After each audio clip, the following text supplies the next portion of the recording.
Bem, amigos telespectadores da GBTV Gospel, neste momento claramente quem vos fala é sua irmã em Cristo, irmão Bruno, amém? Em mais uma temática aqui do nosso canal. Desta vez, a temática da semana é Deus e o destino do homem. Esse estudo, o autor dele, o nome do autor dele é David Hunt. Acho que se fala assim, que é David Hunt. Então eu creio que é David Hunt, o nome do cara. Então, minha gente, sem mais delongas, vamos já ler a descrição do autor, que tem a descrição aqui do autor do texto, né? Falando um pouco sobre o autor. Este autor viveu de 1926 até 2013, tá certo? Devido às suas profundas pesquisas e sua experiência em áreas como profecias, misticismo oriental, fenômenos psíquicos, seitas e ocultismo, realizou muitas conferências nos Estados Unidos e em outros países. Também foi entrevistado frequentemente na rádio e na televisão. Começou a escrever em tempo integral após trabalhar por 20 anos como consultor em administração e na direção de várias empresas. David Hunt escreveu mais de 20 livros que foram traduzidos para dezenas de idiomas, com impressão total acima de 4 milhões de exemplares, tá certo? Já vamos aqui ler o versículo do dia aqui. Tem aqui o versículo que diz assim: Eu é que sei que pensamentos tenho a vosso respeito, diz o Senhor, pensamentos de paz e não de mal, para vos dar o fim que desejais. Jeremias capítulo 29, verso 11. Amém? Então vamos já para o versículo do estudo, que diz assim: Antes que os montes nascessem e se formasse a terra e o mundo, de eternidade a eternidade, tu és Deus. Salmos 90, verso 2. Eternidade. O que significa essa palavra e por que motivo alguém deveria aceitar esse conceito, principalmente no que se refere ao destino do homem? Sabemos por experiência própria e através da observação da natureza que as coisas materiais se deterioram. A segunda lei da termodinâmica nos diz que todo o universo está se desgastando, como um relógio que está perdendo a corda, e não vai durar para sempre. Portanto, é óbvio que ele teve um princípio, exatamente como diz a Bíblia. Sabemos que o Sol não esteve sempre no céu, ou já teria consumido completamente todo o seu combustível. O mesmo vale para todas as outras estrelas. Fica claro, então, que houve uma época em que este universo não existia, nada existia, nem mesmo a energia do qual o universo parece ser constituído. Porque o universo não poderia ter sua origem em alguma misteriosa energia cósmica que sempre existiu, sem ter tido um começo. Por causa da segunda lei da termodinâmica, a lei da entrópia, a energia não poderia ter existido desde sempre, desenvolvendo-se rumo a um Big Bang, que traduzindo grande explosão, que teria criado as estrelas e os planetas. Ela teria sofrido entrópia antes de explodir, entre aspas. As explosões não criam ordem. Se o universo tivesse existido para sempre, agora tudo deveria ter a mesma temperatura. O calor sempre é transmitido para algo mais frio. Além disso, a energia não tem nem intelecto, nem qualidades pessoais para fazer surgir a incrível complexidade da vida e para criar seres com personalidade própria. Inteligência e personalidade são imateriais e não poderiam ter sido geradas posteriormente a partir de energia ou da matéria e, portanto, devem tê-la precedido. Não alguma força, mas um ser pessoal de inteligência infinita e sem começo deve ter criado o universo. Não se trata de causa original, da filosofia ou dos deuses do paganismo, que mudam, seguem seus caprichos e competem entre si. O Criador somente pode ser o Eu Sou, que revelou a si mesmo a Moisés na sarça ardente. Êxodo capítulo 3, verso 14. O auto-existente, sem começo e sem fim, de quem a Bíblia diz, de eternidade, eternidade, tu és Deus. Salmos 90, verso 2. É óbvio que o intelecto e a personalidade são inteiramente diferentes da matéria e não são a substância constitutiva dela. Portanto, o universo não faz parte de Deus e nem é uma extensão dele. Isso significa que tudo que podemos ver, seja olho nu com um telescópio ou através de um microscópio eletrônico, veio do nada. Isso é impossível, mas somos levados a essa conclusão pela própria lógica. Contudo, imaginar que a vida e a inteligência brotaram espontaneamente, por sua própria iniciativa e poder, do espaço morto e vazio, seria algo totalmente irracional. Portanto, alguma coisa diferente do universo e de seus componentes deve ter existido sempre. Não alguma coisa, mas alguém, sem início e sem fim. Por que alguém? Porque o universo, desde a estrutura atômica até uma célula humana, exibe uma ordem e uma complexidade tão extraordinárias que só uma inteligência infinita poderia ter planejado e executado. E nenhuma coisa ou força ou poder superior tem a capacidade de pensar, planejar e organizar.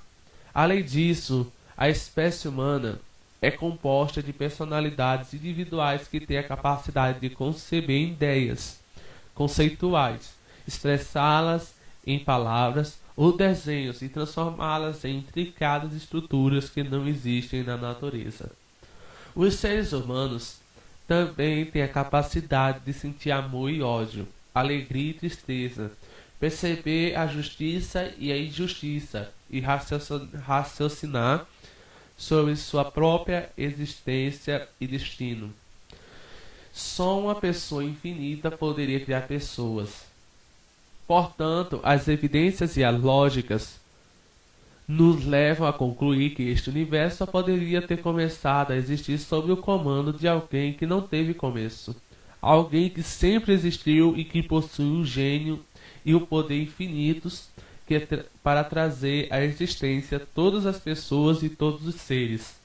A partir do nada, certamente não foi pela superstição corrente no Egito em seus dias, mas por revelação divina que Moisés declarou, antes que, falta 3 pontos, se formasse a terra e o mundo. De eternidade a eternidade tu és Deus. 1000 anos aos teus olhos são como o dia de ontem, se foi, e como a vigília da noite. Salmo 90, verso 2 e 4. Então, não é o Deus do paganismo, das religiões indígenas ou de qualquer uma das grandes religiões do mundo, tais como o budismo, pouquíssimos budistas acreditam em Deus, o hinduísmo, o islamismo e muitas outras, mas sim o Deus da Bíblia, que, de modo como é descrito nas Escrituras, qualifica-se de forma única e singular para ser o Criador de todas as coisas. Não consideramos o cristianismo como sendo uma das religiões do mundo, mas sim como algo inteiramente distinto de todas elas. A Bíblia jamais tenta provar a existência de Deus. Ela simplesmente o toma como um fato. Ela também não tenta explicar o que está além da nossa capacidade de compreensão. A Escritura simplesmente declara, no primeiro versículo, no princípio criou Deus os céus e a terra. Gênesis 1:1. Em gratidão a Deus que o criou. O rei Davi afirmou, graças te dou, visto que, por modo assombrosamente maravilhoso, me formaste, e as tuas obras são admiráveis, e a minha alma o sabe muito bem. Salmo 139, verso 14. A ciência não foi, nem jamais será capaz de verificar, efetuar ou aperfeiçoar essa declaração. Não podemos compreendê-la, mas devemos aceitá-la pela fé. Aqui temos um exemplo do que é a fé. Um passo que nada tem de irracional, mas sim uma trajetória racional que pondera as evidências e segue a lógica até o ponto em que a razão consegue alcançar. E depois dá mais um passo além da razão, mas sempre na direção e no sentido que as evidências e a razão indicaram. A Bíblia expressa esse princípio da seguinte forma: pela fé entendemos que foi o universo formado pela palavra de Deus, de maneira que o visível veio a existir das coisas que não aparecem. Hebreus capítulo 11, verso 3. Alguns autores já disseram que essa foi a primeira formulação da teoria atômica. Não, isso não é teoria. É a afirmação de um fato na palavra do próprio Deus. No entanto, temos de ter o cuidado de não ler nesse versículo mais do que ele realmente diz. Ele não diz que tudo foi formado de algo invisível. Ele não diz igualmente que o universo foi formado de alguma coisa. O que Hebreus 11:3 nos diz é que o universo visível não foi feito de algo invisível, pois isso implicaria dizer que alguma coisa visível sempre existiu e que o universo foi simplesmente fabricado com os materiais disponíveis. Mas ele não poderia ter sido criado dessa forma, porque não existiu nada visível que seja eterno. Na verdade, o universo foi criado pela palavra de Deus. Disse Deus: haja. Gênesis capítulo 1, verso 3, capítulo 1, verso 3, 6 e 9 e outros. Gênesis 1, Gênesis 3, Gênesis 6 e Gênesis 9 e outros. E tudo que é visível passou a existir em obediência à sua palavra. Essa mesma palavra que criou e sustenta todas as coisas falará novamente, e tudo que é possível na velha criação se dissolverá e tornará ao nada. Ora, os céus e a terra, os céus, quer dizer, que agora existem, e a terra, pela mesma palavra, têm sido entesourados para o fogo, estando reservados para o dia do juízo e a destruição dos homens. 2 Pedro capítulo 3, verso 7. Muito antes da formulação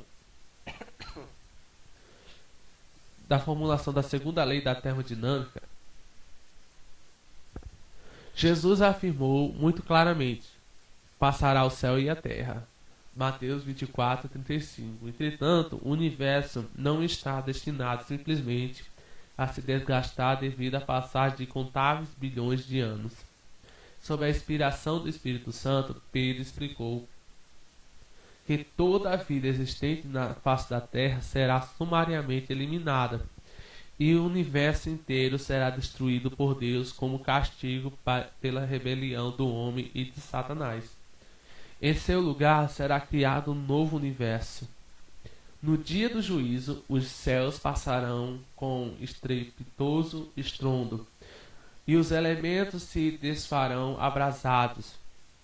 Também a terra e as obras que nela existem serão atingidas.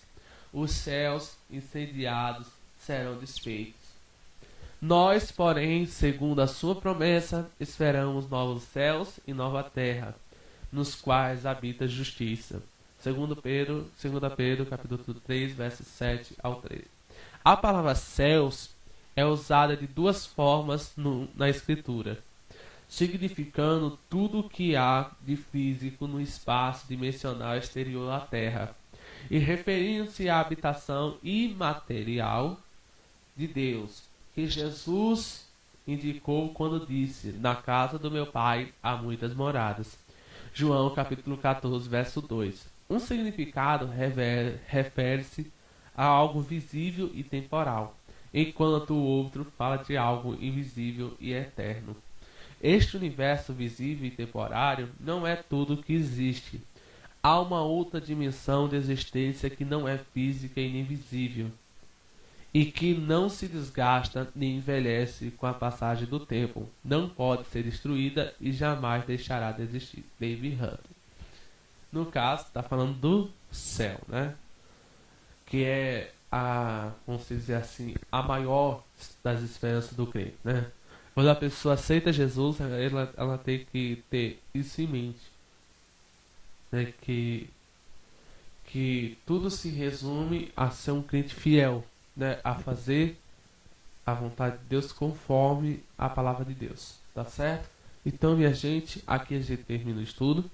Deus abençoe o seu lar, Deus abençoe a sua família, fique na paz do Senhor Jesus, né? E aqui quem se despede é seu irmão em Cristo, irmão Bruno, amém? Terminando aqui mais uma temática no nosso canal, lembrando que essa é uma das últimas temáticas de 2014, né? Estamos aí planejando assim, o final da temporada, né, desse ano, mas vamos ver, ainda vai ter alguns vídeos aí no canal esse ano, tá certo? Então, minha gente, você que não é inscrito no nosso canal, quiser se inscrever, sinta-se à vontade, né? E você que já é inscrito, Deus te abençoe. Deus abençoe a todos vocês que acompanharam esta temática, né? Então, já vou me despedir.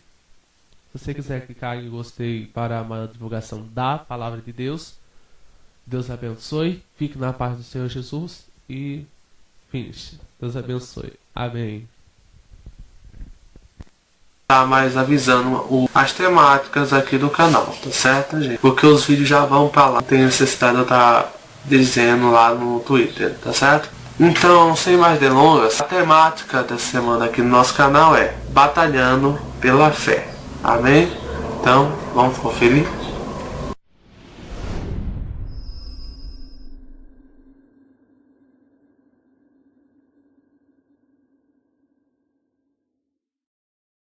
Bem, minha gente,